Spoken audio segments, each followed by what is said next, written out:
talent stuff's still really at Norfolk, isn't it?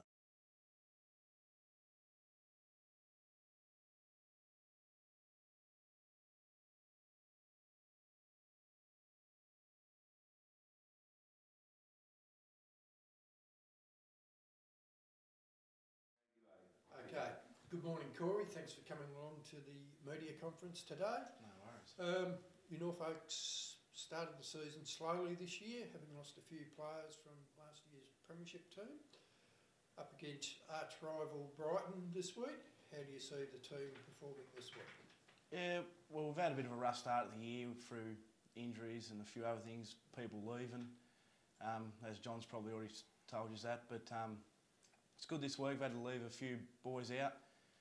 Got a couple of more young ones coming to play seniors this week for us, so hopefully it'll be good.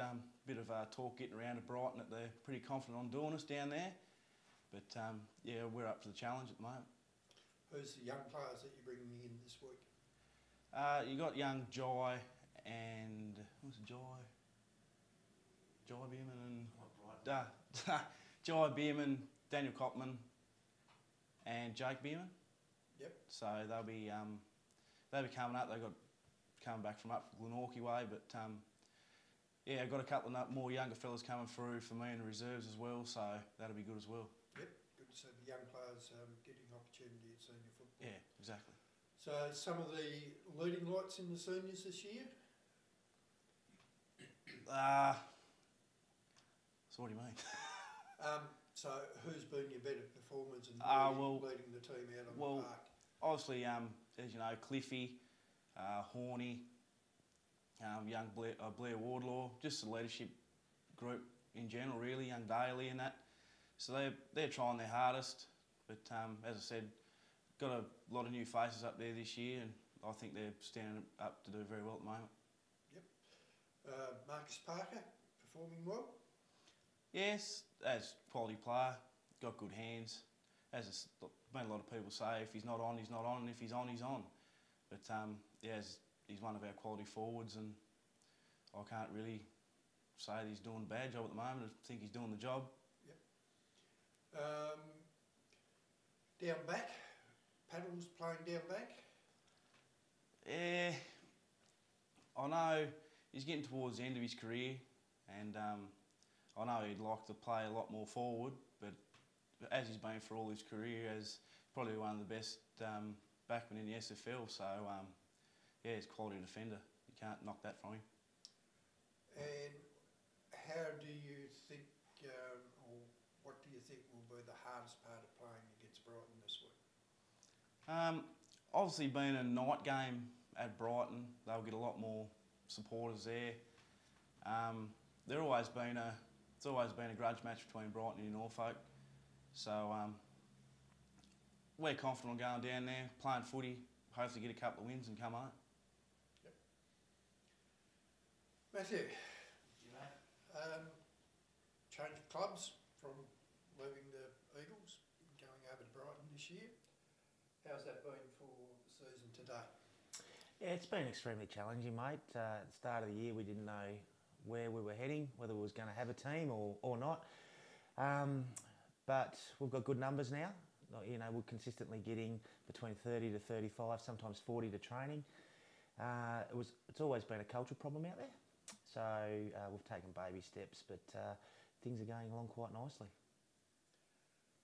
How do you think you'll shape up against your former side this weekend? Yeah, well, I don't know where Corey's got the information from that we're extremely confident and we think that we can knock them off, because we haven't spoken about that.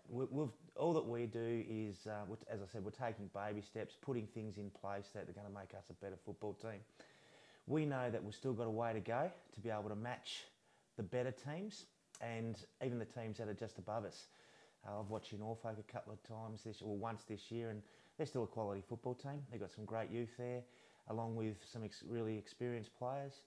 But we go out to win every game. There's no doubt about that. But it's more about improvement and knowing that if we continue to do the things that we're asked to do, it's the bigger picture that we're worried about. Now, obviously, we're up to round 8, so you've seen a number of different opponents across the first 7 rounds. How do you see the competition shaping up this season? Yeah, I think it's extremely open. We haven't obviously played Claremont, but the word is that they're a very, well-oiled football team. But we've played Lindisfarne, we've played Cygnet, we've played Huonville and Hobart, these guys that are, in the top 5 at the minute. I think it's extremely even. I think Cygnet maybe be the dark horse. I was really impressed with the way that they went about their footy. But as I said, we haven't played Claremont. Lindisfarne were good. So, yeah, I think the competition's in a nice, healthy state at the minute. In stating that Lindisfarne was good, I noticed on that particular round you led a quarter time in that game. That would have been a very positive point at that part of the game to know that your players have led a match for a quarter. Yeah. Get going. Someone downstairs. Make it quick, 2 minutes. Corey, you've obviously been watching the competition from afar as well. Yep. How have you seen the competition shaping up this season? I think it is very, very even compared to the last few years. As with Smith, you said, we haven't come across Cygnet as yet, but the way Lindisfarne and Claremont, they've always been quality teams for the last couple of years. But Huonville really surprised me in the way they went about their game of footy. Very hard contested football team, and yeah, looking forward to coming against Cygnet. So I reckon they'll be a quality unit.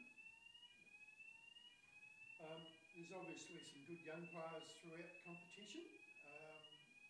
Matthew, who do you see as some of those leading lights among the youngsters? Yeah, well, I think Cygnet have some really good players in young Doreen, Cohen, these sort of guys, about the way that they go about their footy. Obviously, your Norfolk, I show a lot of interest in those guys, in young Jaden Wilton, Reece Franklin, young Caleb Triffett. Who else is there? They've got some really good players up there. Sorrel, I'd like the way that Jock's got those guys playing. They play a really high possession game of footy as well. They've got some really good kids. So I think as I said before, Tone, I think the competition's in a really healthy state. And just last one, Matthew, you've been appointed as one of the co-coaches of the SFL representative team to play against the NTFA on the 14th of July. That squad's been released out to the players and clubs late yesterday. How do you see the representative game shaping up for the SFL? Yeah, well, the squad that we've put together is a really healthy squad. In saying that, there could be some guys that will be added over the next 3 to 4 weeks as well. But I think this is probably one of the more healthier squads that the SFL have been able to put together. Really excited to be part of it, sharing the role with Daniel, and hopefully everybody buys into it and does the right things, and I'm sure that we can hold ourselves, or give ourselves a really good a game of footy and hopefully come away with the win. All right, thanks.